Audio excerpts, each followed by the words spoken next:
Assalamualaikum warahmatullahi wabarakatuh. Baik saudaraku, apakah pagi ini saudaraku sudah ngopi? Ngopi dulu ya saudaraku. Ana akan membagikan sebuah cerita.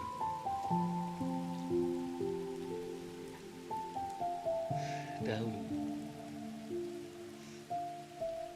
sebenarnya bukan dahulu ya, karena itu belum lama. Ana sering dikasih jadwal.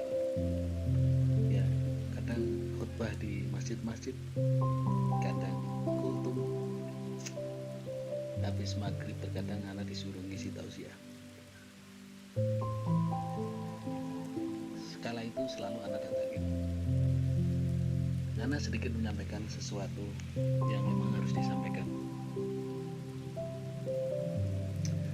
Kenapa Ana melakukan itu? Sebenarnya khususnya untuk membentengi diri Ana pribadi. Tatkala Ana menyampaikan sesuatu, tentunya Ana lebih berhati-hati karena Ana telah mengucapkan. Khususnya buat Ana pribadi, berarti umumnya buat saudara-saudaraku semua. Kenapa? Karena kaburo maktan indallah. Antakulu, sungguh besar kebencian di sisi Allah. Antakulu, orang yang bisa bicara, menyampaikan sesuatu, mengetahui sesuatu, malah tak melun. Jika tidak menjalinnya, maka otomatis dosanya, siksanya, dan punishmentnya, hukumannya dari Allah Subhanahu wa Ta'ala lebih berlipat-lipat dari yang tidak tahu ya saudara. Itu tujuannya waktu itu Ana menyampaikan sesuatu. Lalu ada menyampaikan sesuatu ke Ana. Tidak Ana sebutkannya siapa beliau, yang jelas beliau mengatakan sebenarnya abad 21 ini bukan eranya lagi untuk menasihati, menggembar-gemborkan sesuatu, karena di akhir zaman sebenarnya sudah eranya memberikan suatu reward, yaitu suatu imbalan atau hadiah bagi mereka yang menjalani perintah-perintah Tuhan dan memberikan punishment berupa hukuman bagi mereka yang selalu melanggar perintah Tuhan. Sebenarnya adanya gempa, puting beliung, banjir bandang, topan, badai,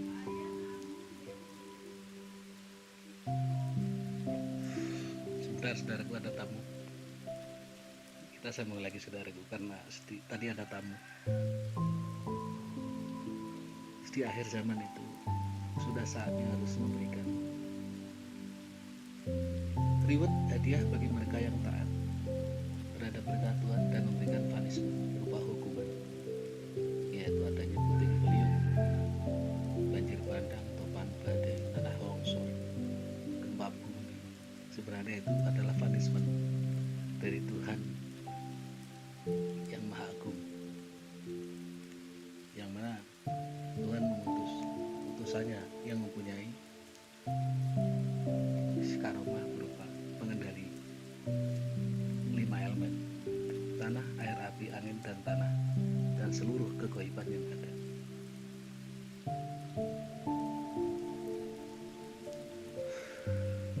Lalu wahai saudara, karena Ana mendapat amanah itu, Ana jarang sekali mendatangi tempat-tempat untuk memberikan suatu tausiah, karena yaitu tadi sebenarnya masanya sudah harus memberikan reward dan punishment.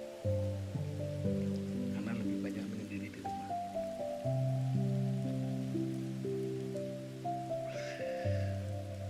Entah dari YouTube, entah dari mana mereka tahu. Anehnya justru akhir-akhir ini Ana banyak didatangin orang. Anda tidak tahu mereka mencari apa. Ini barusan pulang. Ada 5 orang yang datang ke rumah. Ada yang memberikan singkong, ada yang memberikan ikan, ada yang pusaka, padahal anak nggak minta. Mau anak tolak, takut sakit hatinya, anak terima. Masa dengan senang hati menerima pemberian orang lain. Akhirnya anak putuskan anak terima barang itu. Namun ya anak kasih imbal baliknya sepunyanya anak. Misalkan anak punya ikhlas 1 juta, ya anak kasih 1 juta. Jika anak ikhlas adanya makanan, anak kasih makanan orang. Anak juga tidak meminta. Namun mereka anehnya banyak yang datang silaturahim akhir-akhir ini ke tempat anak. Wallahu a'lam bishawab. Mereka mencari apa anak tidak tahu. Minum dulu saudara.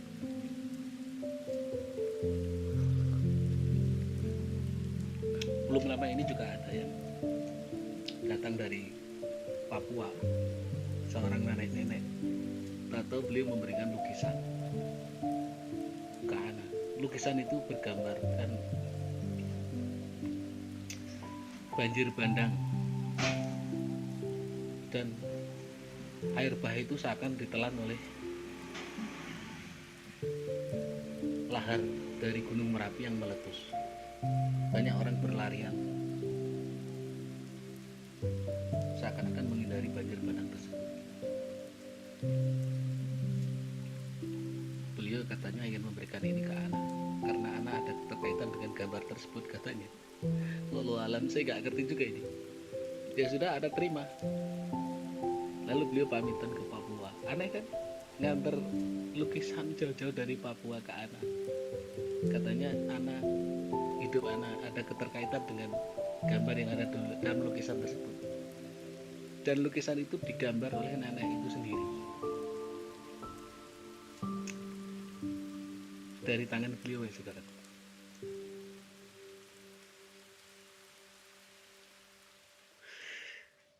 Anak sudah ingin memberikan sesuatu ke beliau untuk ongkos kembali ke Papua, namun beliau tidak menerimanya. Beliau hanya menerima 100.000 yang anak terima, katanya buat beli kopi katanya. Benar-benar aneh. Wallahu a'lam bishawab. Saudaraku yang anak cintai, yang anak banggakan di seluruh negeri, di seluruh jagat raya ini. Tatkala ada yang berbuat baik kepada anak, lalu dia memvideo sesuatu dikirimkan ke anak, terkadang tidak anak kasih apa-apa, karena anak menilai dia tidak ikhlas, dia ada pamrihnya. Anak akan memberikan reward hadiah kepada siapapun yang memberikan sesuatu kepada orang lain dengan ikhlas. Falam yarzim minhum manfaatan. Tatkala dia memberikan sesuatu kepada orang lain dengan ikhlas, anak melihat dari basirah, dia tidak punya pamrih apapun. Anak akan mengasih hadiah kepada dia. Tatkala dia ada pamrihnya, mengharapkan sesuatu imbalan yang lebih atau yang dilakukannya sebenarnya bukan dari keikhlasannya, hanya dia ingin mengharapkan sesuatu.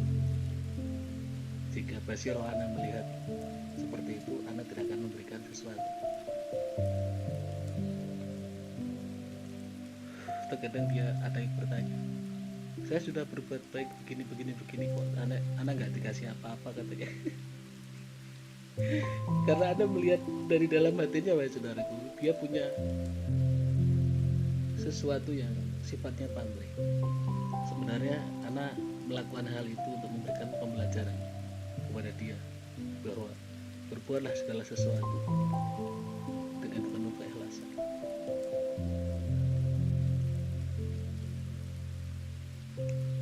Seperti orang melakukan suatu ibadah, dia mengejar-ngejar namanya pahala dan surga. Apa itu salah? Enggak.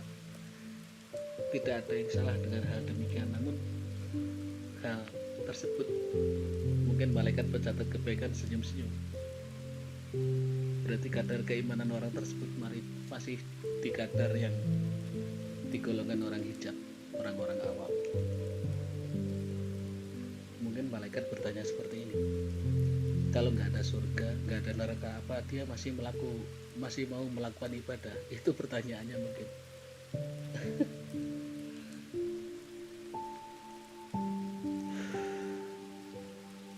Ma'rifatullah itu bertingkat-tingkat saudara, dan tidak bisa dilihat dengan mata. Seperti tadi pagi ada 5 orang yang ke rumah ingin memberikan penghormatan, itu beliau melihatnya dari mata atau dari hati. Sedangkan anak jarang memberikan ceramah lagi di mimbar-mimbar, dalam arti anak tidak mau diwah orang.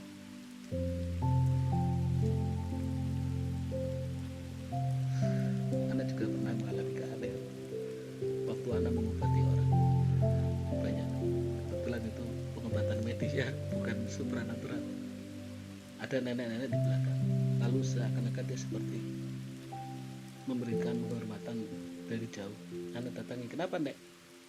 Beliau bilang, anak melihat di dalam diri bapak. Yang nenek lihat apa? Anak tanya seperti itu. Beliau mengatakan, yang jelas anak ingin mengaturkan penghormatan kepada Eyang Prabu. Anak juga tidak mengerti ya saudaraku. Beliau memanggil anak Eyang Prabu. Eyang Prabu siapa? Anak tidak tahu.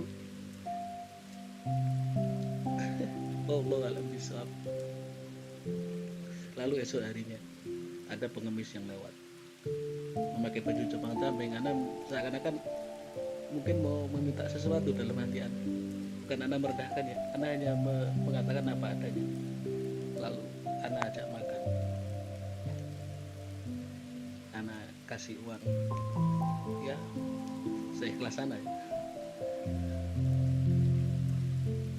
Tahu-tahu beliau meninggalkan sesuatu. Terimalah barang ini, katanya. Ini barang Anda di masa lampau. Nah, ini membuat saya bingung lagi. Anak buka, ternyata kujang sebesar 2 meter lebih, kujang sangat besar.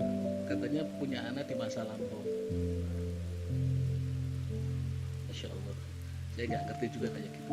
Ya udah, sampai sekarang anak simpan wes saudaraku.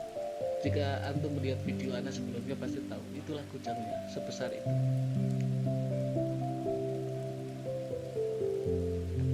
Sesuatu yang sifatnya sir hanyalah Allah yang Maha Tahu. Semoga manfaat. Rahayu semuanya, rahayu, rahayu, rahayu. Minum kopi dulu saudara. Salam sejahtera selalu. Om Swastiastu, Namo Buddhaya. Salam kebajikan. Assalamualaikum. Salam. Nuwun sewu. Apabila ada kata-kata yang salah, karena mohon maaf. Sampurasun. Assalamualaikum warahmatullahi wabarakatuh.